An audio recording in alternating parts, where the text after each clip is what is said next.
I don't know about in the industry, but for people who've been criminalized for cannabis, I try to speak on them, about them, because I am also included in that group. I would like to say thanks to everybody for coming out for this important legislation, because the war on marijuana is a war on people, and it has cost lives. One of those lives was not too long ago, Jawara Tosh, son of reggae legend Rastafarian Peter Tosh. While serving a sentence for felony cannabis charges in Bergen County Jail, Jawara was attacked by a violent inmate for robbery, who was in for robbery, and he was put in a coma, which he was in for 3 years, and he died in July, this past July.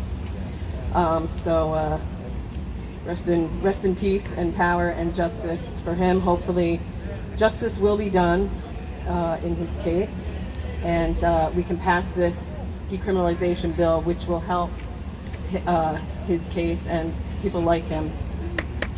I think it's very sad that his remains are going to go back to Jamaica, where his father's land, and you know, it's like this is what we've done to him for cannabis. You know, it's really a terrible shame. Not only have these laws caused death, but they tear apart families, they steal future income and wealth, deny people their rights, and offer a substance that's used as medicine and is safer than alcohol. S253 is very important as it offers criminal justice measures regarding cannabis that have not been seen in this state or many other states. Leo was saying how decrim doesn't necessarily work, but I have not seen a decriminalization bill that includes distribution and manufacturing more than just possession. And they haven't done that yet here, and I'm really thankful to Senator Ruiz and Senator Cunningham and Senator Rice for this conscientious effort. It's very, very meaningful.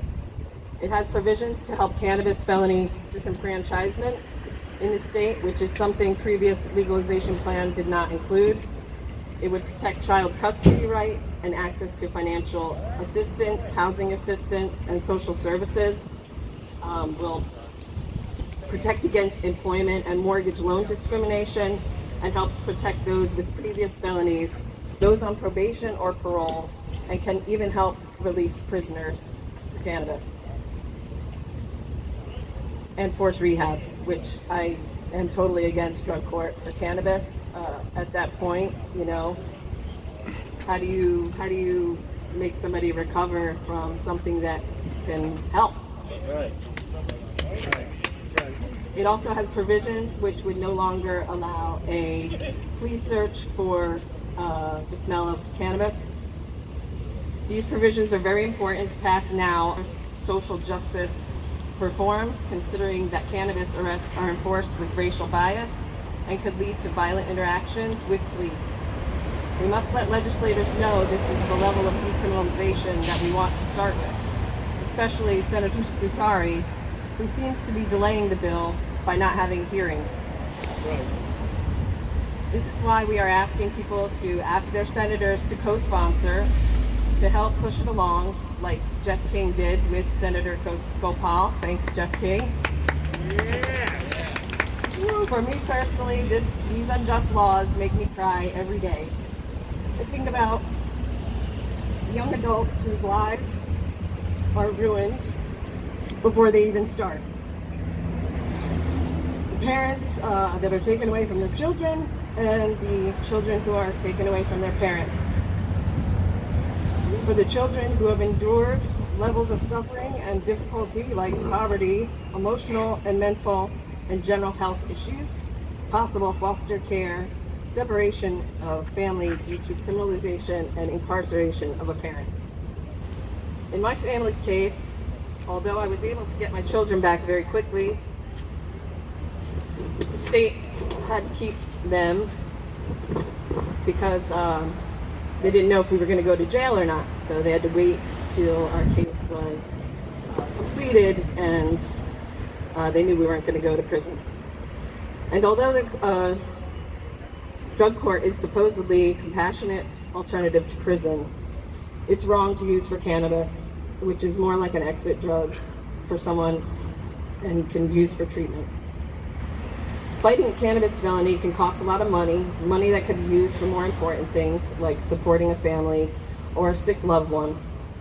Speaking of which, patients are still getting arrested in New Jersey, even though it's legal for medical use. S2535 would likely put an end to that, and those who use for spiritual and religious use, which is really their right. Yeah.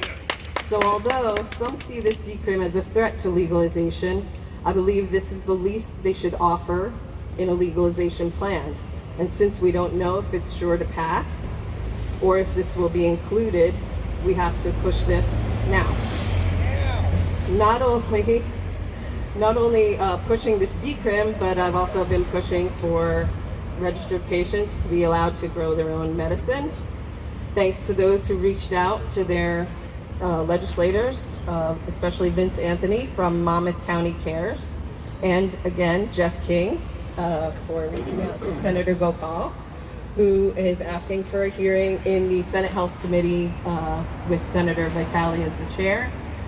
So please reach out to him and your own legislators and tell them that this is long overdue and this conversation needs to be had. I'm thankful we're where we're at. Senator Vitale, he knows that the cost of cannabis in New Jersey is way too expensive for sick people. So he does have some sympathy there.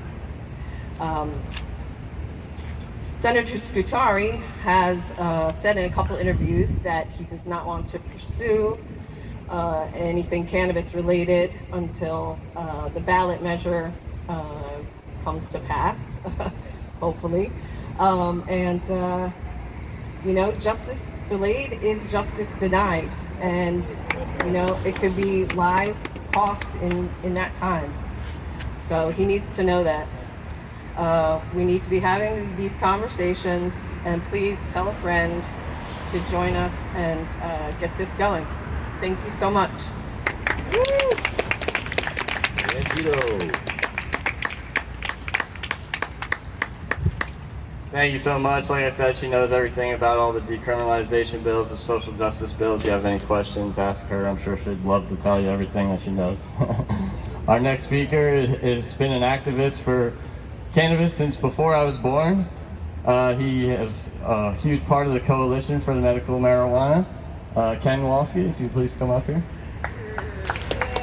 Yeah. Thank you for fighting for all these years. Thank you, Jesse. My name is Ken Walski. I'm a registered nurse. I've been an RN for 44 years here in the state of New Jersey. He's got the coffee right. Everything he says. In 2003, Jim Miller and I founded the Coalition for Medical Marijuana in New Jersey. The mission of our organization is to educate the public about the benefits of medical marijuana. We believe medical marijuana is a safe and effective therapeutic agent for a wide variety of diseases and symptoms and conditions, and that nobody should ever go to jail for following the advice of a doctor, and medical marijuana should be available to anybody who can benefit from it. Right. The Coalition for Medical Marijuana in New Jersey formed in 2003. We were instrumental in getting the bill, the Compassionate Use Medical Marijuana Act, introduced into the legislature in 2005 and passed into law in 2010. It was a long struggle, and afterwards we fought the Christie administration for 8 years to the delays and the obstructions that he put into the implementation of the medical marijuana law. In 2014, we endorsed legalization of marijuana. We believe that legalization is the best way to get the right medicine to the most people. It changes marijuana from a drug that requires a specific diagnosis and multiple doctor visits to a drug that any adult can go into the drugstore or dispensary and buy over the counter like they buy aspirin. So that's one of the main reasons that we endorse legalization of marijuana, but we also endorse it because of the harms of the current policy of prohibition that we will recognize.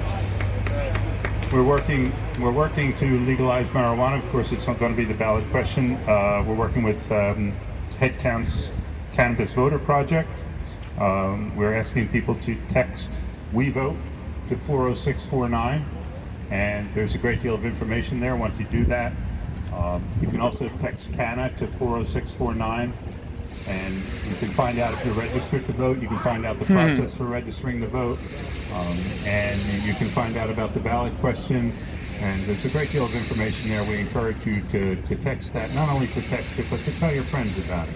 Because, you know, this is something that we need to spread to the people, to word of mouth. The 18 to 25-year-old demographic is the demographic that most strongly supports marijuana reform, but it's also the demographic that's least likely to register and vote. So we really need you to get out there and register to vote. Legalization of marijuana in New Jersey will change the Constitution to legalize marijuana for adults. It's also going to change the Jake Honig law. It's going to allow that it will no longer be a crime for adults to grow marijuana, to possess marijuana, to buy marijuana, to sell marijuana. And the details of how this is going to be will be worked out by the Cannabis Regulatory Commission after the ballot question passes. So if you have concerns about minorities getting involved in medical marijuana industry, if you have concerns about veterans and inner city residents and women getting involved, time to address those concerns will be with the Cannabis Regulatory Commission after the ballot question passes. But we've also endorsed decriminalization. You know, when medical marijuana passed in New Jersey in 2010, in January of 2010, it was signed into law by Governor Corzine. It took almost 3 full years before any actual medical marijuana was given to available to the patients. So, you know, New Jersey, they treat marijuana like it's a toxic substance, and hopefully with this with the law passing, it will do away with a lot of the stigma attached to medical marijuana, to marijuana at all. And decriminalization will stop 35,000 arrests, the vast majority of 35,000 arrests in New Jersey. And I want to tell you something. I was a nurse for I am a nurse for 44 years, but I worked for 22 years in the New Jersey Department of Corrections as a nurse, from a nurse to a nurse supervisor to a health services manager. And in those years, when I started working in 1984 for the DOC, there were 9,000 inmates in the state system. When I retired in 2006, there were 27,000 inmates in the state system. The inmate population in the state prisons tripled just in the time that I was working there. 86% of those 27,000 inmates were black and Hispanic. So, you know, the disproportionate minority confinement is a disgrace.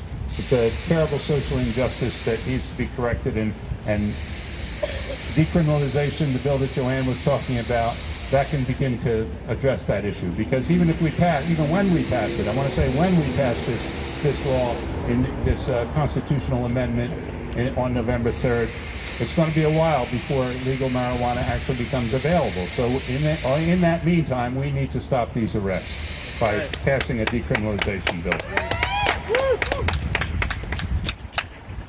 And the way the laws are enforced now, it has a devastating effect on the inner cities of New Jersey. For example, the school zone laws, that you can't stand, which has enhanced penalties for drug law violations. You cannot stand in any of the inner cities in New Jersey and be outside of a school zone, practically.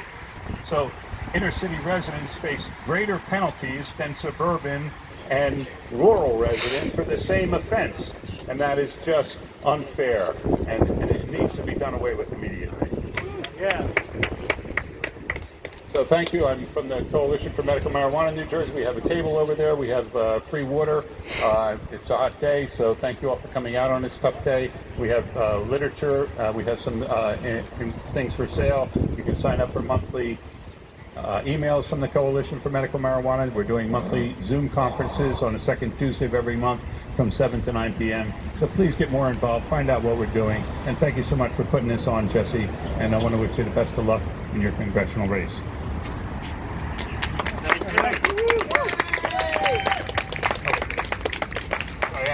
got to reward Tracy McHugh for her efforts in getting out the vote among college students. We're working with the college students. We're trying to get information to get them registered to vote. And Tracy sent out letters to the sororities and fraternities in New Jersey. So thank you so much for what you're doing, Tracy. Yeah. Thank you very much, Ken. I appreciate you coming out and speaking today. And thank you, Tracy. That's really good work. It's amazing work because it's realistic that young people are not voting enough, and young people have a lot more power in their vote than they think. And we can make these decisions by voting in the people that we want to vote in, voting the way that we want to vote as young people. So there's two things that I expect everyone to take away from today. The first thing is that we vote to legalize cannabis for sale, production, and possession on November 3rd. So make sure that you are going out and voting yes to legalization. What are you voting to legalization? Yes. That's right, that's right. The second thing that I want you to take away from this today is that you need to email your legislators and let them know that decriminalization is the first step they need to take. S2535, that's the bill, and I'm pretty sure that everybody got information on it. If you didn't get information, please go to the Coalition of Medical Marijuana table. I think they have the information. But what's that bill? Who can tell me that bill? That's right, S2535. Email your legislators, call your legislators, go knock on their door. I don't care what you do, just tell them that you support it. Thank you guys for showing up. I'm going to let you go back to your podcast, and please stay, support, medicate. If you need to medicate, you're in a safe place here. Enjoy the rest of your day. All right. Our special guest coming up is the Pennsylvania pothead. Happy hippie, can you hear me? Happy hippie. Happy hippie. Hey, what's up, my man? How are you? What's going on in Pennsylvania, pothead?